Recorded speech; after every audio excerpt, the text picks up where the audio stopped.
E aí, Coicasters, tudo bem com vocês? Meu nome é Daniele, eu sou líder do Ministério Infantil aqui da Igreja Coinonia e também sou acadêmica do curso de Pedagogia.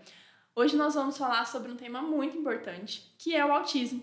Esse tema ele surgiu aqui na igreja esse ano. Em abril nós tivemos uma palestra sobre esse tema, com o objetivo de falar um pouco mais sobre esse assunto, conhecer um pouco mais, para que a nossa igreja comece a caminhar nesse processo de inclusão, de participação das pessoas, saber receber. E eu quero agradecer a presença das meninas e gostaria que vocês se apresentassem para a gente começar.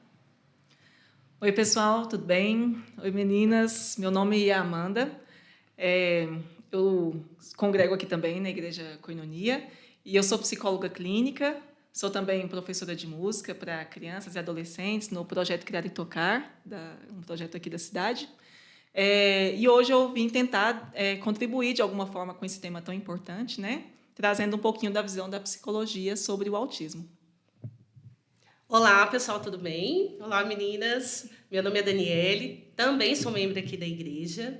Eu sou professora de musicalização, né? Eu trabalho com crianças com transtornos, deficiência, dificuldade de aprendizagem.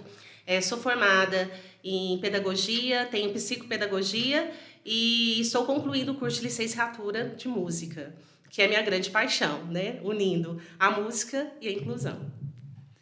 Bom, então eu queria que você falasse para a gente um pouco, Amanda. A gente está falando sobre o autismo e esse tem sido um tema muito falado, né, ultimamente. E eu gostaria que você explicasse um pouco para a gente o que é o autismo, de onde que vem esse termo, o autismo, assim, de fato.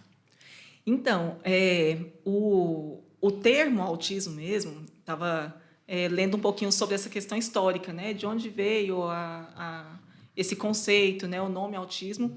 Ele foi usado pela primeira vez em 1952.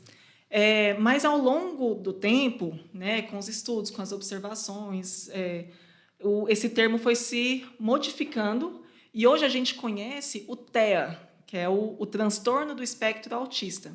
Então, de um tempo para cá, tem se usado mais esse termo porque ele é mais abrangente no sentido de incluir toda a neurodiversidade que existe, né, nas crianças, assim, né? Então, o TEA é o transtorno do espectro autista e ele é um transtorno do desenvolvimento, do neurodesenvolvimento, né? Então, algumas funções cerebrais que afetam especialmente a comunicação, relacionamento, a interação, né? Especialmente essas funções, elas são afetadas no transtorno do espectro autista. Então, a criança ela não desenvolve essas funções da maneira como é esperado no desenvolvimento típico, né? Então, a gente pode pensar em dois principais pontos que são afetados no transtorno do espectro autista, né? Mas a gente pode chamar aqui de autismo também, não tem problema, né? Fica mais prático para a gente falar.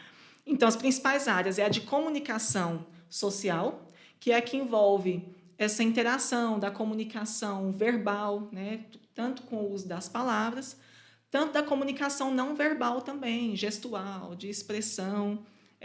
A criança ela tem mais dificuldade nessa área de desenvolver uma comunicação efetiva, né? Também tem a ver com a dificuldade, às vezes, de compreensão da linguagem de outras pessoas, né? Às vezes, a criança com o autismo ela pode ter mais dificuldade de decifrar aquilo que outra pessoa está expressando, os sentimentos, aquilo que outra pessoa quer, o interesse de outras pessoas, né? E também isso envolve dificuldades de adaptações também em certos ambientes sociais, enfim, de interação de modo geral.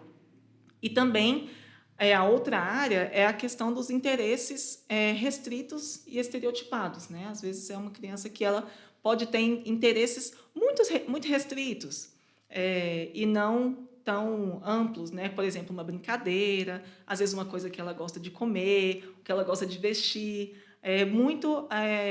às vezes mais. Por isso que a gente fala muito da questão da rotina no autismo, né? Então, às vezes são interesses que são mais padronizados ali. E por causa disso, a criança com autismo também ela pode ter uma dificuldade em sair da rotina. Quando a rotina é modificada, né? Quando tem coisas diferentes, coisas novas, ela pode ter dificuldade de lidar com isso. Então, de maneira bem geral, né? Falando bem amplo, então são essas duas áreas que são mais afetadas no desenvolvimento da criança com o transtorno do espectro autista. Claro que cada criança ela vai apresentar de uma maneira diferente. Por isso que a gente fala o espectro autista, né? Existe uma diversidade muito grande de manifestação do autismo em cada criança. Então, cada criança vai ter uma maneira de ser, mas para que o diagnóstico seja fechado, de fato, essas são as duas principais características que a gente pode falar. Essa questão da comunicação, da interação e do comportamento estereotipado, né, e padronizado e interesses mais restritos. Esse, basicamente, seria o autismo como a gente conhece hoje. E você falou também um pouco sobre o diagnóstico, né? E sobre esses pontos principais que são importantes para fechar o diagnóstico. Mas como que é feito esse diagnóstico? Assim, leva um tempo? Ou é uma coisa assim rápida? Como que funciona o diagnóstico? O diagnóstico ele não é feito de uma hora para outra, né? Porque a gente não tem um exame que verifica, no exame ali saiu e é autismo, né? O diagnóstico ele é feito muito a partir de observação, de entrevista com os pais, com os professores, com aquelas crianças que com aqueles adultos que convivem com a criança, a partir também de escalas, de testes, né? Testes, escalas com perguntas, com questionários para entender o comportamento daquela criança. Então, existe aquilo que é esperado para cada fase do desenvolvimento da criança, de modo geral, né? Então, até 1 ano é esperado que ela adquira algumas habilidades, até 2 anos, até 5 anos. Então, muitas vezes, os pais vão observando que aquela criança não está adquirindo as habilidades que ela percebe que as outras crianças estão adquirindo também. Então, começam, às vezes, alguns sinais de alerta. Por exemplo, às vezes os pais percebem que aquela criança não se comunica tão bem como as outras crianças se comunicam, ou ela não interage tanto, ela não brinca junto com as outras crianças, ela não tem interesse pela brincadeira das outras crianças em determinada idade. Então, a partir daquela observação, pode começar um processo de investigação para que o diagnóstico seja fechado. Mas isso pode levar alguns meses, alguns anos, né? Às vezes tem famílias que passam anos no processo de investigação para se fechar um diagnóstico. Então, ele não, muitas vezes, ele não é uma coisa rápida. Na maior parte das vezes, é um processo que exige tempo, né? Paciência para se investigar e ver se de fato é autismo. Dani, você que trabalha com crianças especiais, crianças autistas e que têm outros transtornos, e a Amanda falando um pouco sobre essa diversidade, né? Esse espectro autismo, porque a gente sabe que é diferente, cada criança se porta diferente, cada criança tem uma habilidade diferente. Mas como que você percebe que talvez o professor ou o membro da igreja ele pode receber essa criança que tem essa tamanha diversidade, né? Bom, tem uma palavra-chave que é a observação. Para mim é primordial observar. Então, no meu trabalho, né, e aqui na igreja, a criança ela chega, você vai observar. Não tem como você começar um trabalho, desenvolver uma adaptação se você não conhece a criança, né, como um todo. E para isso você vai observar quais são as suas potencialidades, quais são as suas dificuldades, né? Como você disse aí sobre essa questão do espectro, né? Então a gente tem autistas que não tem tanta dificuldade na comunicação, mas tem dificuldade na sua questão motora. Já tem os que têm dificuldade na comunicação, mas tem a dificuldade no social. Então tudo isso tem que ser observado. Tudo isso tem que ser observado para eu poder ser mais certeira, né, no que eu for trabalhar. Uma das coisas que eu acho assim importantíssima é que com a observação ela também vem com o contato da família. É importante ter esse elo com a família, porque a família está lá dia a dia, né, com a sua criança. A igreja, por exemplo, a gente vai encontrar com a criança uma vez por semana, né? Eu estou colocando esse tempinho e é pouco.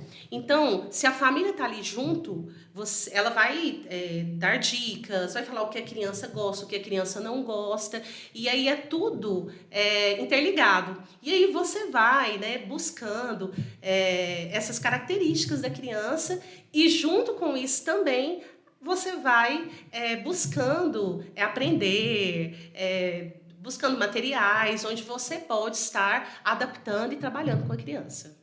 E foi interessante você ir falando um pouco sobre a família, sobre a participação da família, né?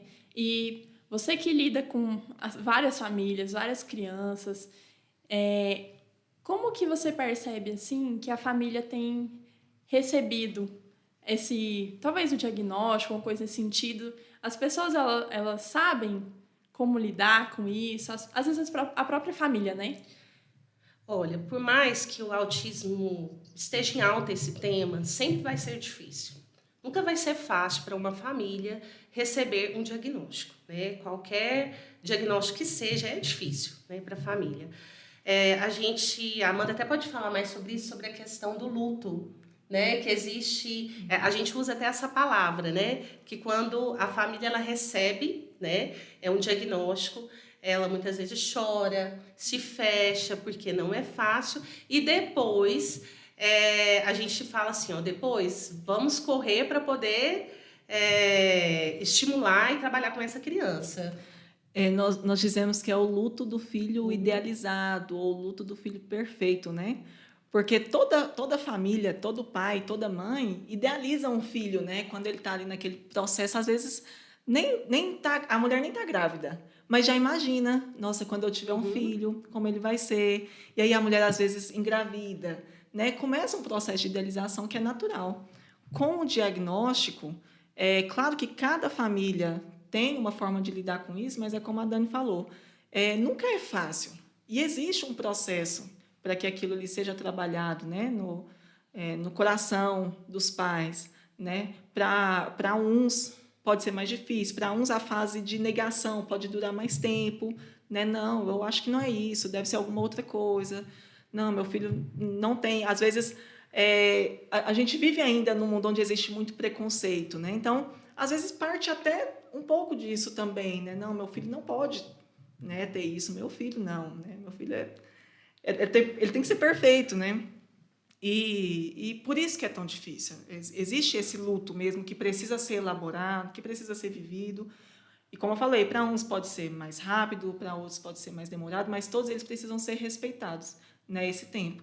E cada família vai, no seu tempo, passando por esse processo, né? Eu falei aqui rapidinho do diagnóstico, né? Mas como que é importante até chegar a esse diagnóstico, né? Porque às vezes o diagnóstico demora tanto chegar, mas até lá a família está vivendo esse processo de angústia, de ansiedade, de não sabe o que é que o filho tem, né? Exatamente o que é. Como vai ser a vida do meu filho quando ele crescer? Como que ele vai viver, né? Às vezes nem tem um diagnóstico fechado, mas essas angústias já existem.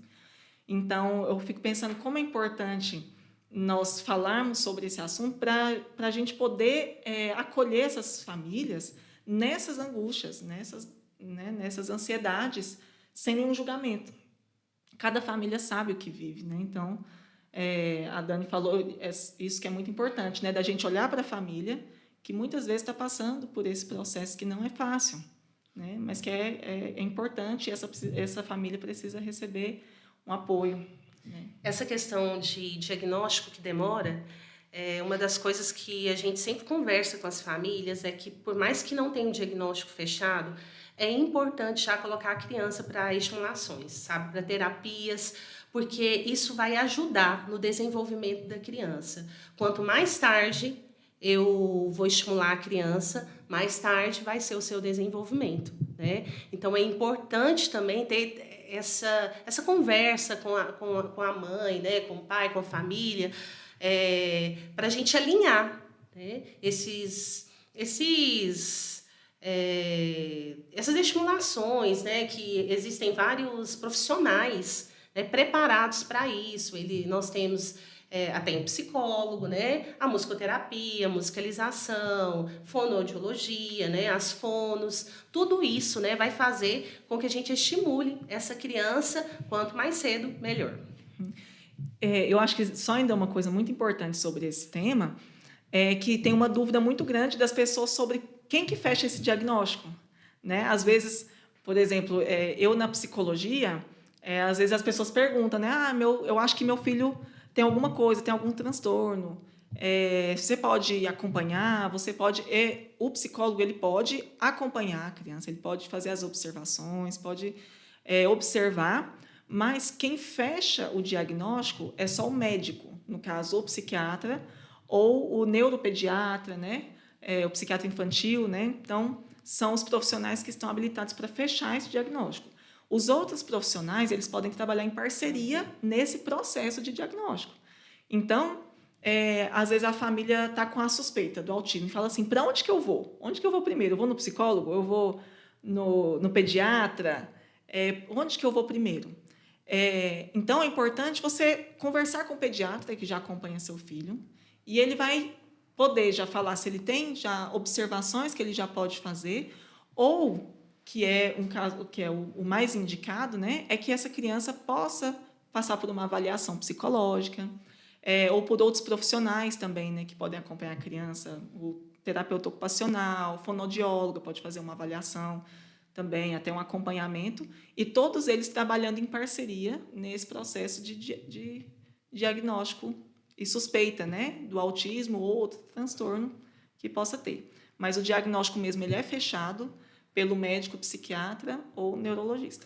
Lá no meu serviço, nós recebemos vários pedidos de médicos de relatórios, né? Então, eles vai na escola, ou se não vai no centro, né, onde eu trabalho, fala assim, olha, Dani, você tem como fazer um relatório dessa criança? Como que ela nas habilidades sociais dela em grupo, né? Porque no meu atendimento ele é em grupo, né, a musicalização. Aí vai para a pedagoga, aí eu preciso de um relatório. Então, a gente se junta e escreve um relatório para passar para o médico. E o médico vai, né, tendo todas essas informações e é uma caminhada, né, para chegar depois num laudo definitivo.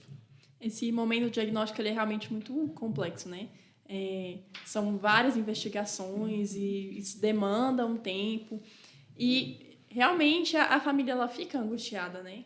Porque é um tempo sem saber muito como proceder, o que fazer, e agora, como vai ser daqui para frente. E como que a igreja pode acolher essa família, né? Como que nós, como igreja, qual seria o nosso papel para que a gente pudesse ajudar essas famílias a tornar isso mais leve? Acho que eu vou falar e depois a Dani quiser contribuir, né? Nós estávamos conversando aqui, né, antes do podcast começar a ser gravado mesmo, e aí eu falei sobre um texto que eu li há umas semanas atrás, que fala sobre Deus ter criado o homem à sua imagem e semelhança.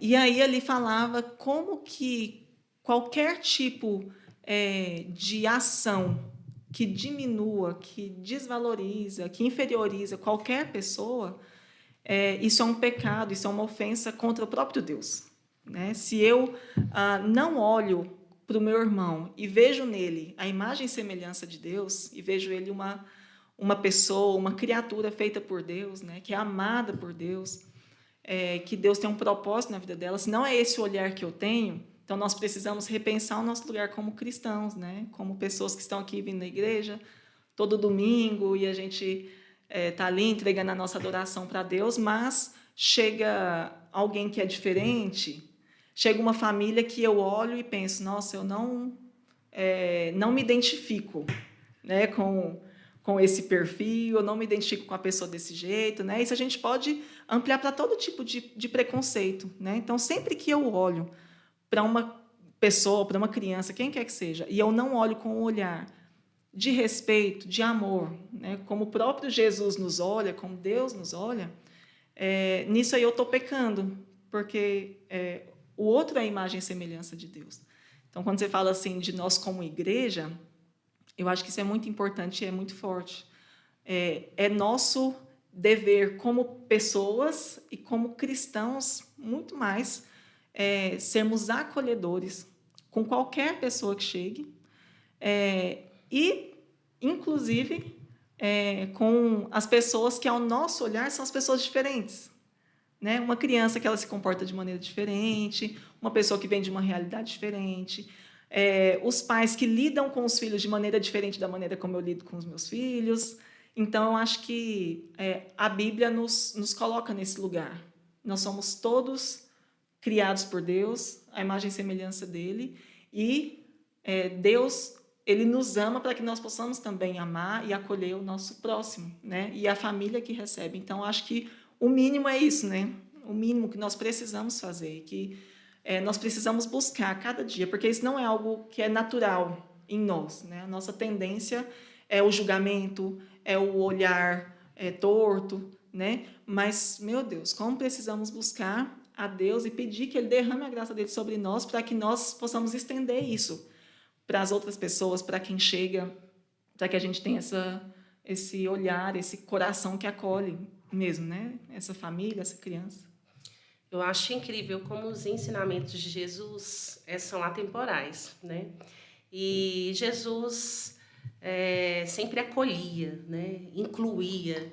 E essa palavra incluir é muito importante, né? O incluir, você vai trazer algo, uma pessoa, para que ela faça parte, né, daquele meio, né, daquele local, da igreja. E, infelizmente, a gente ainda vive num mundo que idealiza pessoas, né? Com uma perfeição, a pessoa tem que ser assim, desse jeito, aí ela vai ser perfeita. Se ela tiver outra coisa, não, essa aqui não está de acordo com o padrão, são os padrões, né? E isso é muito ruim, porque faz com que haja o preconceito, né? A discriminação. E Jesus nos ensina totalmente, né, o oposto disso, né? Jesus é um homem que ia aonde ninguém queria ir, abraçava pessoas que ninguém queria abraçar, né? Então, assim, eu me emociono quando eu falo isso, porque nós temos aqui na Bíblia, na Palavra de Deus, né, um dos grandes ensinamentos. E muitas vezes a gente, vou colocar a gente, né, como igreja, cai no pecado de excluir, né? Eu sei que não é fácil. A gente tem que correr atrás para aprender, ir atrás de capacitação, né, importante. Foi-se a época, né, que a igreja não precisava de estudar sobre um determinado tema. É importante, sim, estudar. Eu acho que quando nós fizemos a questão da oficina, Dani, que você trouxe aqui para a igreja, foi importantíssimo, porque aqui a gente pôde ter esse contato. Teve a fala da psicóloga, fala da Mariana, uma mãe, né, de autista, que foi muito importante, com a sua experiência de vida. Isso é muito importante, trazer para a igreja isso. E com isso, a gente vai aprendendo, a gente vai se capacitando para estar nesse caminho, né? Nesse alvo. O que não pode acontecer é a gente só falar assim, a gente incluir e ficar só por isso, né?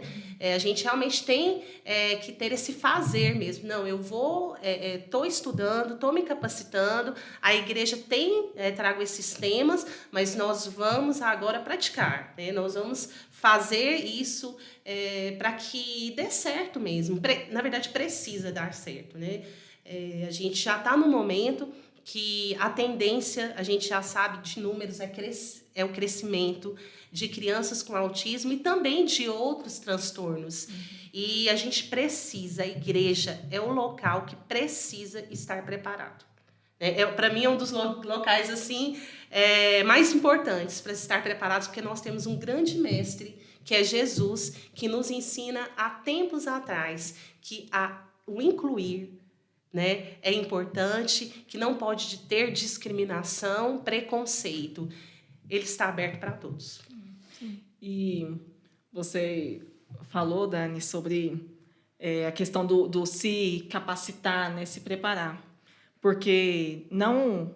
Claro que, como eu falei, né, nós como cristãos, é nosso dever ter esse amor e esse acolhimento. Mas existem demandas muito específicas, por exemplo, de uma criança autista, que a gente tem que saber o que é.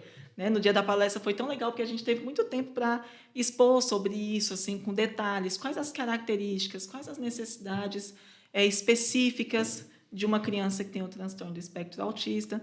Então, não adianta também a gente não ter esse olhar mais focado numa...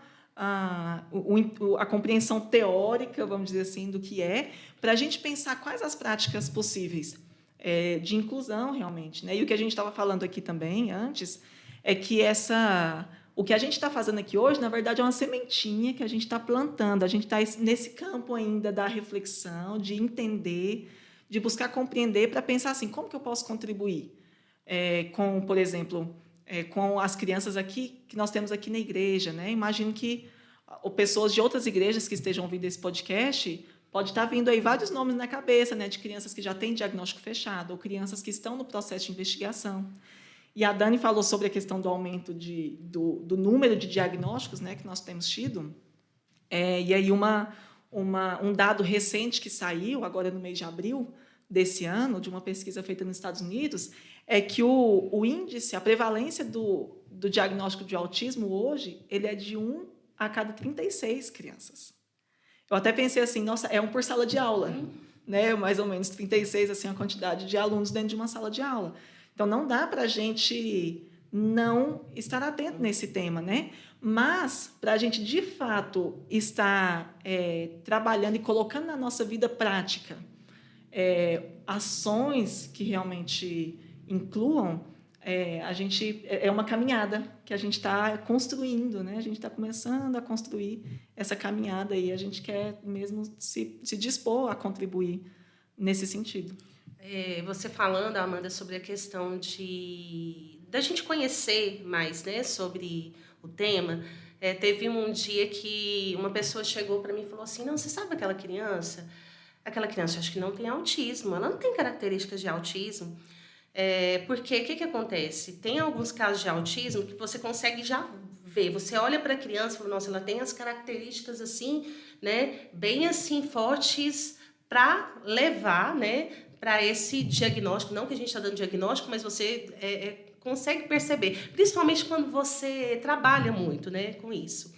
Porém, existem crianças que, por exemplo, podem ter autismo, mas tem também o TDAH, uma comorbidade, né? Tem um TDAH ou tem uma síndrome. E talvez essa síndrome ou um outro tipo de transtorno é muito mais aparente do que o próprio autismo, mas não quer dizer que ela não tem autismo. Então, é tão importante a gente conhecer, né, para a gente não ser agentes que atrapalhem, né, o processo do desenvolvimento da criança. A gente vai colocando situações que tiram, né, todas as características que a criança tem. Não é assim. Ela tem um autismo, mas tem outras comorbidades e tudo isso tem que ser trabalhado, tudo isso tem que ser ensinado, né? Então, é muito importante mesmo essa questão da capacitação. O autismo não tem uma cara só, né? Por isso que é o espectro, né? De novo, aqui falando do transtorno do espectro autista. Algumas outras síndromes, por exemplo, a síndrome de Down, a gente já reconhece muito com mais facilidade, né? Tem características físicas que deixam mais nítido ali para a gente perceber uma síndrome, por exemplo. Mas no transtorno autista, não existe uma característica específica, uma característica física. Então, por isso que também essa questão do diagnóstico, da avaliação, não é uma coisa simples. E também a gente não pode ter esse comportamento de olhar, não, esse não parece autista, né? Ou então, nossa, autista, então ele deve ser gênio, né? Porque todo autista é gênio. E não existe isso, não existe um padrão, não existe uma forma de ser autista, né? Então, dentro disso que a gente está falando sobre esse respeito, a gente também pensa nisso, de eu estar aberto para entender o tanto que existe uma diversidade nesse espectro, né? E a gente observa essa complexidade toda do autismo e de outros transtornos que podem vir junto, né? E é importante trazer isso para dentro da realidade da igreja, porque na igreja nós contamos, na maioria das vezes, com colaboradores, né? São pessoas que se dispõem e estão ali para servir na igreja. E às vezes não são um especialista, né? Um psicólogo, um neuro, um pedagogo, alguma pessoa que realmente, em teoria, conhece tudo sobre o assunto, né? Então, realmente é importante trazer esse conhecimento, estudar, né? Assim como a Dani falou, a igreja ela precisa conhecer sobre esse assunto, ela precisa estar ciente desse tema para poder receber, né? Essas crianças de fato e os adultos também, né? E como isso funciona. O especializar, o estudar, o se manter sempre conhecendo sobre o assunto, isso é muito importante. E esse é um dos papéis da igreja, né? Por mais que você não tenha assim, um conhecimento vasto, não seja um especialista, não trabalhe com isso, nunca tenha contato. E eu até lembrei de um caso. Eu tenho uma colega de trabalho e ela também trabalha com o Ministério Infantil. E ela me contou uma experiência dela, onde ela recebeu uma criança autista e ela não conhecia nada sobre esse assunto, não sabia nada, mas ela tinha essa disposição, que eu acho que já é 50% do caminho, né? Ela tinha essa disposição de incluir essa criança, de fazer ela participar, de realmente ela conseguir compreender o evangelho de fato. E aí ela não sabia o que fazer e ela precisou ter esse relacionamento com a família, né? Novamente entra aí a questão da família. Ela chegou na mãe e perguntou: olha, eu preciso que você me ensine a como lidar com tudo isso. Então, a família ela é muito importante. E a inclusão, a Dani falou agora há pouco sobre o quão isso é complexo, né? Nós sabemos que existem leis sobre a inclusão, sobre como os direitos, de como deve ser feito, mas a inclusão, de fato, na prática, ela é muito complexa, né? E, às vezes, tem um outro termo também, a inclusão versus a integração. Uhum. Às vezes, a gente acha que a criança está participante, ela tá inclusa. Mas não é assim. O que é, de fato, a inclusão? A inclusão eu vejo como trazer essa pessoa para dentro, mas no sentido dela vivenciar, né? Não ela só estar aí de corpo, né? Mas vamos assim, de corpo e alma, né? Você falando sobre essa questão de igreja, eu penso o seguinte: as igrejas grandes, elas têm departamentos de inclusão, e eu acho válido isso. Porém, eu já ouvi casos em que nos departamentos infantis tinha uma salinha específica só para os alunos de inclusão. Isso, para mim, não é inclusão. Ela pode até ter um departamento, porque existem igrejas muito grandes, a gente sabe que igreja é voluntários, né, que trabalham, mas um departamento específico, capacitando, mas ela precisa estar junto do departamento infantil, a criança na salinha, a criança no louvor, eu estou incluindo ela nas atividades. A criança ela tem uma hipersensibilidade, né, do som. Então, o som é um estímulo que atrapalha a criança, dói. Então, existe aqueles abafadores. Isso tudo que eu estou falando é com conversa com a família. Ela já passou observação, você já observou, você já conversou com a família. Então, tem todo um conversar. Por exemplo, existem crianças que elas têm dificuldade com um som mais agudo. Tem outras que têm dificuldade com um som mais grave. Então, tudo isso eu vou trabalhando. Então, a criança chega na sala, eu quero incluir ela. Eu vou colocar uma música e vou usar um tamborzinho. Estou dando um exemplo até da minha aula de musicalização, mas que a gente pode trazer para a igreja. Mas essa criança ela tem dificuldade com o grave. Então, eu não vou usar esse tambor. Tem outras formas de usar. Eu vou fazer um ganzá, que é tipo um chocalhinho, sabe? Que tem um som de arroz, coloca um arroz dentro, que é um sonzinho mais tranquilo, para acompanhar as músicas do louvor, por exemplo. O que eu estou fazendo aqui? Eu estou incluindo, né?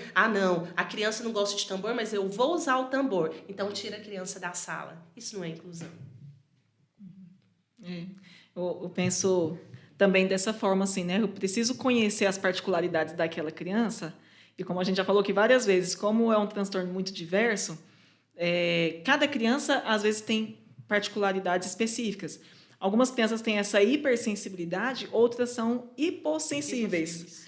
Ou seja, elas têm uma sensibilidade menor, né? Elas não têm uma sensibilidade tão apurada assim, né? Então tem uma sensibilidade menor. Então às vezes é uma criança que precisa de mais estímulos para ela participar, né? E aí por isso que o que a Dani falou sobre a observação e aproximar a família nesse sentido de como que é a sua criança, do que ela gosta, né? Eu queria até trazer aqui a minha família, a minha sobrinha, né, que tem o diagnóstico, a Lara. Ela, falando aqui o nome dela, né, muitos conhecem, e ela está na fase do unicórnio. Ela adora unicórnio, assim, então tudo é do unicórnio. Então, se eu sei que ela gosta do unicórnio, então eu já entendo ali, né? Eu sei que isso é uma coisa que ela gosta, isso é uma coisa que chama atenção, que atrai, né? Então, é algo que eu posso usar para trazer ela para incluir. Então, e às vezes para outra criança vai ser outra coisa que ela gosta, que chama a atenção dela, né? A gente tem crianças que... vou dar um exemplo aqui de uma situação que aconteceu aqui na igreja. Nós temos outras crianças aqui também com diagnóstico autista, de autismo, né? E aí a gente tem um salão, que é um espaço maior, e outras salinhas que são menores. E aí eu preparei toda a aula no salão. Eu também sou professora aqui no Ministério Infantil. Também não sei se eu tinha falado dessa parte, né? Mas eu preparei toda a aula no salão, levei o meu material para lá, as imagens da história e tudo mais. E aí uma das crianças que tem diagnóstico, né? Uma das crianças que é autista, falou assim, nossa, toda vez essa aula é no salão. E foi porque normalmente a criança que gosta de rotina, ela falou assim, eu não aguento mais essa aula no salão, toda vez eu... E ela, assim, me deixou claro que ela não ia participar se fosse no salão. Ela já estava cansada de participar no salão, né? Aí, isso foi no momento que as crianças já estavam indo, né? Então, quando eu percebi, tudo bem para você se for na outra salinha, então, lá em cima, na salinha menor? Tudo bem. Gente, volta todo mundo, vamos lá para cima. E aí eu já chamei alguém, por favor, me ajuda, pega o material lá, vamos levar lá para cima, porque eu quero que essa criança participe. Né? Então, e aí, ele não participa, claro, como as outras crianças participam, mas ele ficou ali. Ele já foi algo que favoreceu com que ele estivesse ali de alguma forma. Né? Então, trabalhar com autista, eu acho que, na verdade, eu acho não, com certeza as famílias que já vivem isso, tem muito mais propriedade para falar do que eu, mas é estar disposto a mudar os planos a qualquer momento. Porque o autista ele tem uma necessidade que precisa, às vezes, de uma intervenção ali na hora para ser mudada, né? Então, para ser atendida a necessidade dele, né? Então, às vezes, a gente planejou fazer as coisas de um jeito, mas, no meio do caminho, a gente percebeu que para aquela criança vai ser muito difícil cumprir aquilo ali do jeito que foi programado. E realmente é muito difícil. A gente, às vezes, está acostumado a falar assim, criança dá birra e tudo. A criança não tem ainda uma estrutura racional formada. Então, ela tem dificuldade de lidar com situações que ela não conhece ou que deixam ela frustrada. Para o autista, isso pode ser muito mais difícil. Às vezes, ele tem uma sensibilidade nesse sentido que, para ele conseguir se regular naquela emoção ali, naquele momento onde ele está lidando com uma situação que ele não esperava, com algo novo, pode ser muito mais difícil. Então, para nós que somos adultos, que somos as pessoas que estão ali para cuidar dessa criança, a gente precisa sempre ter um plano B, né? A gente falando aqui da questão da salinha. Eu preciso ter possibilidades ali para trabalhar, né? A gente precisa pensar nisso, a gente precisa investir nisso, né? E nessas estratégias para a criança estar ali, né? Os pais que já têm essa experiência há muito tempo já conhecem bem essa realidade, né? Acho que os pais que vão estar ouvindo, com certeza, pode vir assim um momento, né? Não, realmente, isso acontece dessa forma, porque é uma necessidade mesmo da criança que, às vezes, pega a gente... Uma coisa que pega ela de surpresa, a gente precisa ajustar, né? Eu acho que é uma palavra importante aí também, a adaptação. Eu acho que é primordial, né? Estar disposto mesmo a adaptar. Assim, é engraçado porque o meu trabalho, eu preciso ser muito adaptável. O foco dos meus atendimentos na musicalização, um deles, né, habilidades sociais. Então, eu tenho grupos que são muito diversificados. Então, eu tenho grupos que têm autista, deficiente visual, crianças TDAH, isso no mesmo grupo, no mesmo horário, com dificuldade de aprendizagem. Então, eu tenho que adaptar. E por que a gente faz essa mistura? Porque para a criança é muito importante, né? Viver esses momentos numa turma diversificada. E muitas vezes, quando eu estou com o material, eu estudo, né? Eu vou dar aula, eu tenho que pensar no deficiente visual que tem o tato, ele tem que pegar aquilo ali. Então, se eu vou dar uma aula, por exemplo, de tempo, né, na música, um exemplo, né, o 4x4. Então, eu faço material, tipo, usando um exemplo, copinho descartável, aí colo lá, e é uma teoria musical simples, mas a criança, ela pega, que é deficiente visual, ela tá lá pegando e entendendo.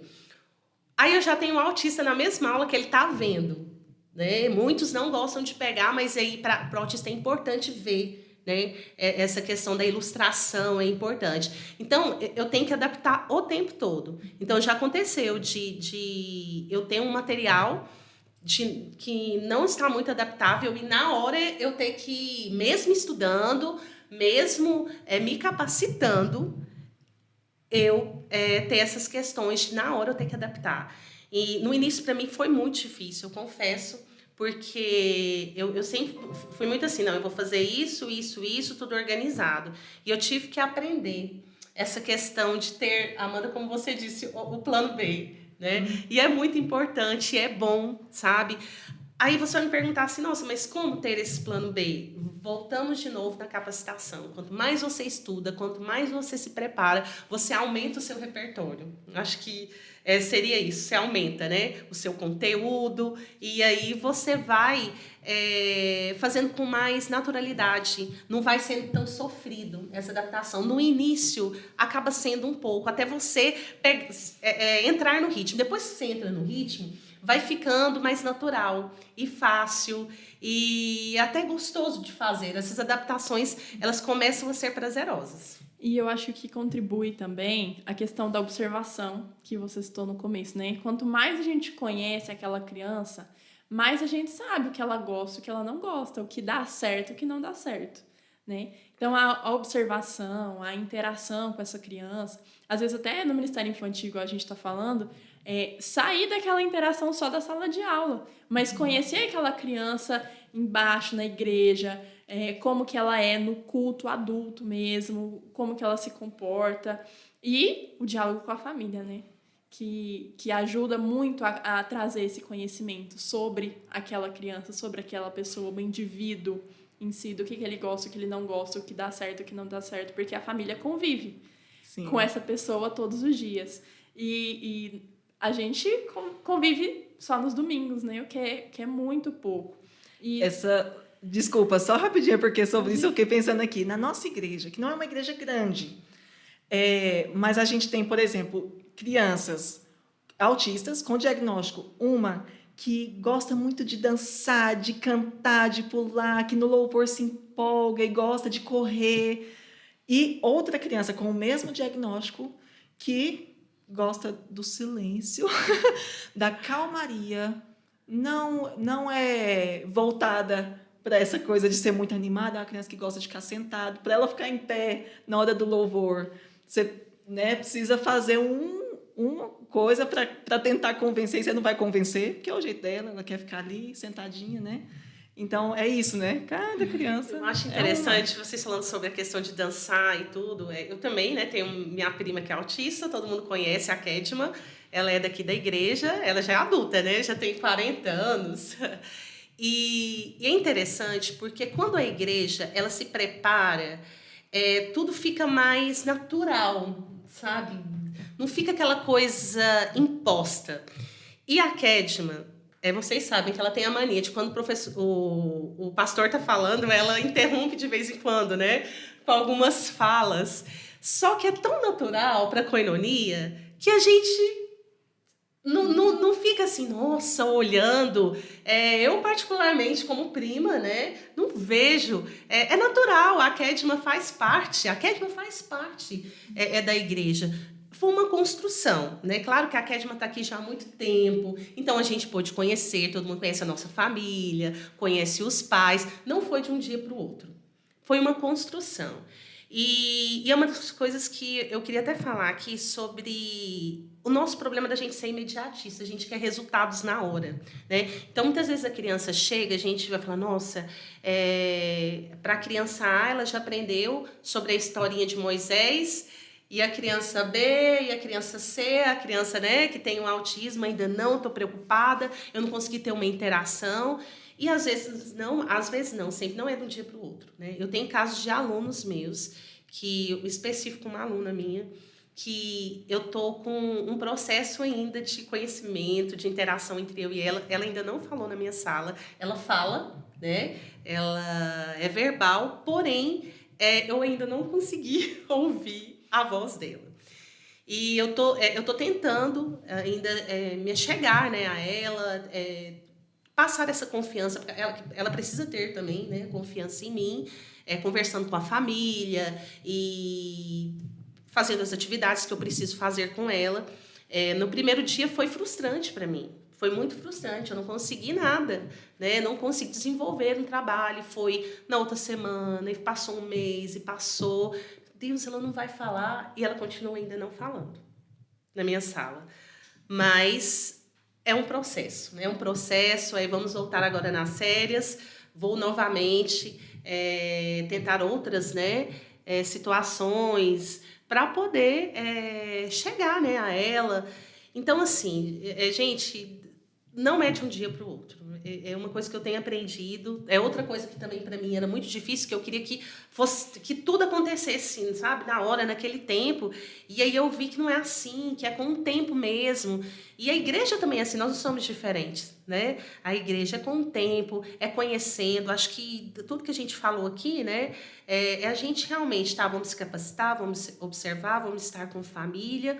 E vamos estar juntos, unidos, né, no mesmo propósito, e não esquecendo jamais que, acima de tudo, está Deus nos orientando, dando sabedoria, ajudando. Sem Ele a gente não consegue. Muitas vezes na minha sala eu já tive casos de crise, de crianças com crises, e eu orando assim em pensamento, e falo, Senhor, eu preciso de Ti. Senhor, me instrui, o que eu posso fazer? Me ajuda. Eu não estou conseguindo chegar com essa criança, estimular ela como deveria. Eu preciso mesmo da ação do Senhor na minha vida. E, de repente, Deus vem, sabe, com aquela estratégia. Isso, com a estratégia. E obrigada, Senhor. E aí as coisas vão, sabe, fluindo. A gente precisa sempre de Deus em tudo. Até para esse processo de inclusão ficar algo leve, né? Você deu o exemplo da Kedma e, às vezes, a família fica muito preocupada de conter aquela criança, às vezes no culto mesmo. Não, essa criança não pode fazer isso, ela não pode fazer aquilo, vai todo mundo perceber. Ela tá atrapalhando, ela tá... E não, é o jeito dela adorar a Deus, é o jeito dela conhecer a Deus. Isso precisa ser respeitado dentro do culto, dentro do culto infantil. Às vezes, para a igreja também perceber isso, né? Igual os olhares de julgamento. A criança, ela é assim, aquele indivíduo, ele é individual, ele é assim. É a maneira dele louvar, é a maneira dele servir. Então, acaba se tornando leve e natural. Né? Dani, só uma coisa também que eu lembrei da Kedma, a Kedma tem toque, né? Então, ela tem alguns lugares específicos onde ela anda. E quando esse lugar que ela vai passar, tá com algum impedimento, acontece alguma coisa, vem aqueles gatilhos que a gente chama de crises. E o fato de eu muitas vezes interromper aquilo ali pode, né, trazer uma crise muito forte que muitas vezes naquele momento não estava atrapalhando ninguém. Ela estava tranquila, ela só queria passar de um lugar para um outro naquele caminho. Eu não vejo sabe? Nenhum empecilho de deixar, né, que a criança passe por aquele caminho. E muitas vezes acontece esse pensamento, vai atrapalhar não sei o que o irmão, ela vai passar em frente àquela cadeira, a criança tem uma crise ali, e aquela crise foi tão maior que ela simplesmente passar na frente, muitas vezes, da cadeira do irmão que estava ali. Sim, uma das características do autismo é essa questão do comportamento estereotipado, né? Como a gente falou no começo, do comportamento bem padronizado, sempre do mesmo jeito e tudo mais. E uma coisa que é importante falar sobre isso é que nem todo comportamento ele é disfuncional. Ou seja, alguns profissionais usam esse termo funcional, disfuncional, né? Por exemplo, para dizer que o disfuncional ele é aquilo que traz prejuízo. Então, nem toda estereotipia, que são as manias, vamos dizer assim, né? Nem toda estereotipia é disfuncional, traz prejuízo para a pessoa ou para o outro. Né? Às vezes, é uma estereotipia de balançar as mãozinhas, de pular, né? Ou então, isso que a Dani falou, de eu passar por um determinado lugar daquele jeito. Não traz problema nenhum. Está tudo bem as pessoas em volta se adaptarem para que ela siga com aquele comportamento ali, que é o que traz alívio para a ansiedade, às vezes, da criança, de alguém que tem autismo. Né? Então, aquilo traz um alívio, aquele comportamento estereotipado. Já existem outros comportamentos, por exemplo, crianças que se machucam, que mordem, às vezes morde ela mesma, morde o outro. Esses, sim, são os comportamentos que precisam de uma intervenção, que são esses comportamentos que trazem o prejuízo realmente, né? Então, é importante a gente olhar isso. A criança tem que parar de fazer isso. Está trazendo algum problema para ela? Isso é prejudicial para a saúde? É prejudicial para os outros? Então, vamos ver. Será que precisa transformar essa criança numa criança nos moldes, né, padrão da sociedade? Não, não precisa. Então, fazer essa distinção, né? Ter esse olhar para diferenciar o que traz prejuízo, o que não faz, o que não tem problema, né? E acho que esse também é um outro grande desafio, né, do autismo, porque ter essa sabedoria, acho que principalmente para as famílias, para os pais que educam essas crianças, né, de saber o que deve ser corrigido, o que precisa de uma intervenção e o que não precisa, o que está tudo bem, né? Eu acho que essa pergunta que você fez, Amanda, acho que ela dá um norte, né? Será que isso é prejudicial para a criança, para o outro que está, né? Ou não, isso não é prejudicial, a gente consegue se adaptar para poder compreender aquela criança, né? Acho que esse é um outro grande desafio. Porque aí a gente vai pensar o tanto que os pais precisam também trabalhar questões pessoais para poder lidar com mais naturalidade com o comportamento dos filhos, que pode ser um comportamento estranho. Então, eu não gosto que meu filho faz isso porque todo mundo fica olhando. O que tem o outro olhar? Isso o outro olhar é prejudicial para ele ou para você? Quem que se incomoda com o olhar do outro? É ele ou você? Me incomoda. Então, vamos pensar nisso? O que o olhar do outro te incomoda dessa forma?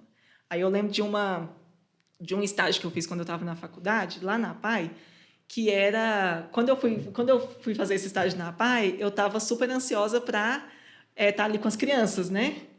Eu quero observar sempre, e eu tive muito interesse por esse tema, né? Do autismo e outras questões também, outros transtornos. E aí, quando eu cheguei lá, a vaga que tinha era no grupo de pais. E aí eu fui acompanhar uma psicóloga que fazia semanalmente o grupo de pais, né? Eu também fiquei muito feliz, eu achei muito bom, não fiquei frustrada, porque eu vi quantas coisas existiam ali de questões a serem trabalhadas nos pais para que os filhos tivessem mais qualidade de vida e para que as intervenções com os filhos fossem mais eficientes. Então, às vezes, o comportamento do meu filho não traz nenhum prejuízo, mas me incomoda. Porque, né, as pessoas olham, ou, enfim, pode ter várias questões envolvidas nisso. Então, nesse processo de diagnóstico, não é só o filho quem precisa desse apoio, às vezes de um acompanhamento psicológico. Muitas vezes, os pais também têm questões a serem tratadas para lidar com o fato de ter um filho neurodiverso, né? Que tem uma diversidade ali evidente aos olhos das pessoas. Amanda e Dani, no meu trabalho, chegam mães procurando psicólogo, né, para os filhos. A gente tem os psicólogos. Infelizmente, a gente queria ter mais gente, mas a gente sabe que a demanda é muito grande. Mas já teve casos de a mãe chegar e pedir psicólogo para o filho, e com o tempo a gente fala assim, mãe, antes do seu filho, você precisa ir primeiro, porque seu filho está muito bem resolvido. O filho está lá participando de todas, né, o que é oferecido para ele lá, mas os pais, né, a mãe, ou o pai, ou o cuidador, né, ele ainda tem algo que precisa ser trabalhado, que aí tem atrapalhado, né, no desenvolvimento do filho. Isso aí são várias vezes, não é uma vez não que acontece. É incrível como tem essa necessidade. Eu sinto falta, sabe, de algum local. Eu sei que tem, como eu já falei, né, que a demanda é muito grande, mas de encaminhar essa família mesmo, sabe, para um psicólogo. Eu falo assim, todos nós precisamos, né, também. Eu falo que a gente precisa, né, não tem ninguém perfeito. Cada um tem, né, as suas dificuldades, mas a gente precisa realmente olhar para nós, né, como mãe, como pai, e buscar mesmo, buscar situações para favorecer a criança nesse processo dela de desenvolvimento. Eu creio que todos, né, a equipe, a família, a gente quer uma coisa, o bem da criança. E a maternidade ou a paternidade, por si só, já é um desafio muito grande. Né? Eu estou experimentando isso agora, assim, com o meu bebê de quase 11 meses. Já são desafios assim que vêm naturalmente.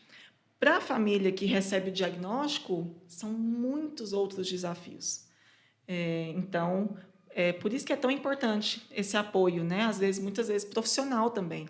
Claro que a igreja pode ocupar esse lugar de apoiar, os próprios familiares também, amigos, mas muitas vezes o apoio profissional também, a ajuda profissional pode ajudar bastante. Eu mudei muito meu pensamento depois que o Isaac nasceu, né? Eu sou mãe de 2 meninos, né? O Daniel e o Isaac. O Isaac fez 1 aninho. E o Isaac, ele nasceu cardiopata. E para mim foi muito difícil quando eu recebi esse diagnóstico. Foi assim... Eu confesso, parece assim que estavam me enterrando, sabe? E como foi importante, primeiramente, a igreja, para mim, eu falo que foi o mais importante, nas orações, numa palavra de tipo assim, vai dar certo, eu estou com você. E de equipe também profissional, óbvio, né? De médicos. Graças a Deus, o Isaac não precisou passar por uma cirurgia, mas até chegar a esse ponto foi uma caminhada. E eu sempre falo com as mães, né, dos meus alunos, eu falo assim, olha, eu entendo um pouquinho você, claro, né, que é diferente, né, mas como é difícil, né, no início, muito difícil, mas ter por perto, sabe, gente com a gente faz toda a diferença. E principalmente a igreja. A igreja é algo assim incrível. É um apoio, para mim, primordial. A igreja precisa ser, né, essa rede de apoio para as pessoas. Um lugar onde as pessoas possam contar com orações, possam contar com pessoas para conversar. Irmão, eu preciso conversar com você. Olha, eu estou passando por esse momento. Você pode orar por mim? Você pode... Olha, eu não sei como te ajudar. No momento agora, o que eu posso é orar por você, mas vamos estar juntos. A igreja, ela precisa ser esse lugar, né? Sim. De conforto, de apoio, de inclusão, de recepção. A igreja, ela é isso, né?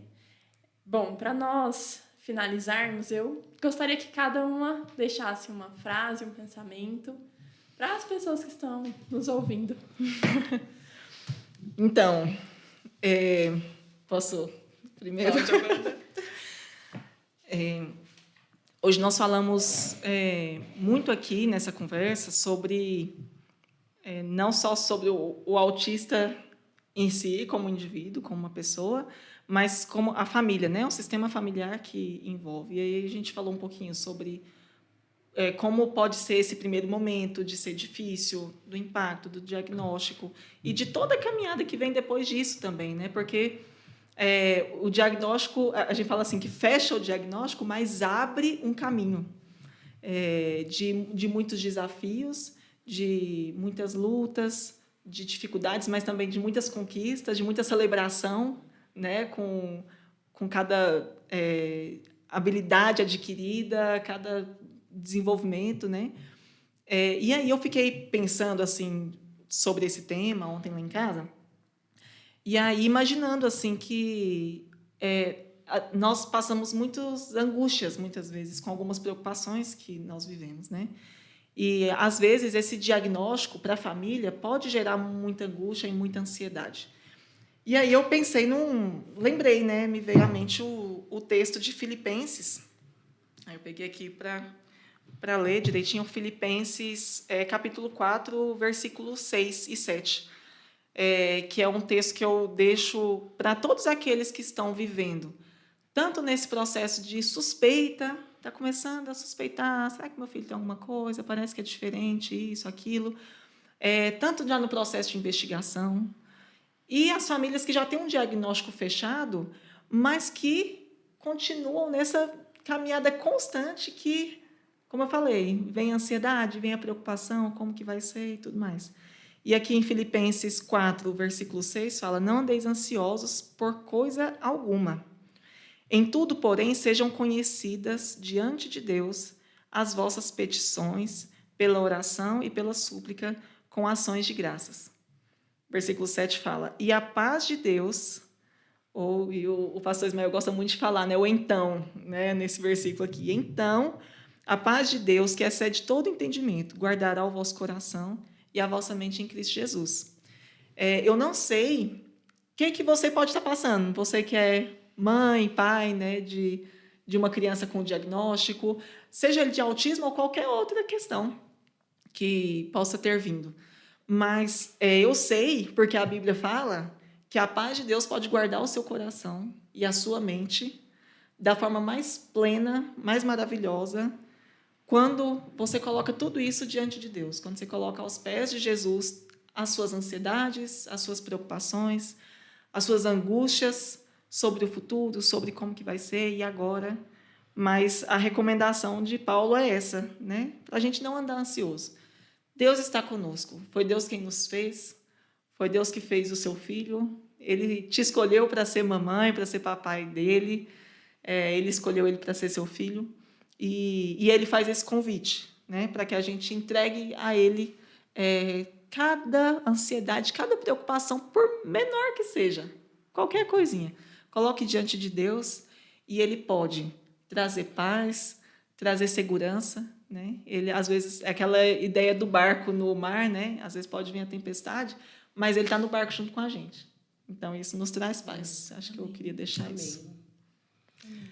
Bom, a minha palavra vai ser para um membro da igreja, que trabalha com departamento, né, infantil, sobre essa questão dessa demanda, né, que nós temos vivido em relação ao autismo e também a outros transtornos. Seja imitador de Cristo. Cristo inclui, sem preconceitos. É incrível como a gente vê, né? Até Jesus com as suas adaptações, as parábolas, adaptando para que as pessoas entendessem o que ele estava falando. Gente, mais uma vez, há séculos atrás, nós temos um grande exemplo, né? Então, que sejamos imitadores de Cristo, nós podemos ter certeza que a gente vai estar caminhando certo. Amém. Amém. Bom, e eu quero deixar um versículo também, né? Assim como a Amanda deixou, que está lá no livro de João, no capítulo 15, versículo 15, que diz que vocês não me escolheram, mas eu os escolhi para irem e darem fruto, fruto que permaneça, a fim de que o Pai conceda a vocês o que pedirem em meu nome. Como a Amanda falou, né? Não foi nós que escolhemos. Talvez a família não tenha escolhido ter um filho autista. Mas Deus escolheu vocês para ser essa família atípica, para ter um filho atípico, um filho autista, E com certeza Ele vai capacitar vocês, se vocês assim pedirem, né? Ele pode nos conceder graça, nos capacitar, nos instruir, nos dar sabedoria para trilhar esse caminho, porque é Ele quem nos guia. E os planos de Deus são perfeitos, né? E para também quem está liderando, trabalhando com crianças, trabalhando com inclusão e na igreja, em qualquer outro lugar, também foi Deus que te escolheu. Talvez você também não tenha uma capacidade, uma especialização, você está conhecendo esse assunto agora, assim como nós, que estamos engateando ainda no processo de inclusão, mas que Deus, possa conceder a sabedoria, dar as estratégias corretas para que o Evangelho possa alcançar as crianças, né? Porque a mensagem de Cristo ela é para todos. Todos precisam conhecer o Evangelho, todos pecaram e todos precisam da graça de Deus. E o Evangelho precisa chegar ao coração de todos, de autistas, de déficit de atenção, de TDAH, de transtornos, independente do indivíduo. E Cristo, Ele capacita as pessoas, se assim Ele pedirem. Amém. Bom, Amém. vamos estar orando então, para a gente encerrar, orar pelas famílias, que talvez estejam nesse processo de diagnóstico, que descobriram, talvez se sintam perdidas, para que o Senhor possa estar abençoando, né? E para a gente encerrar esse podcast. Amém.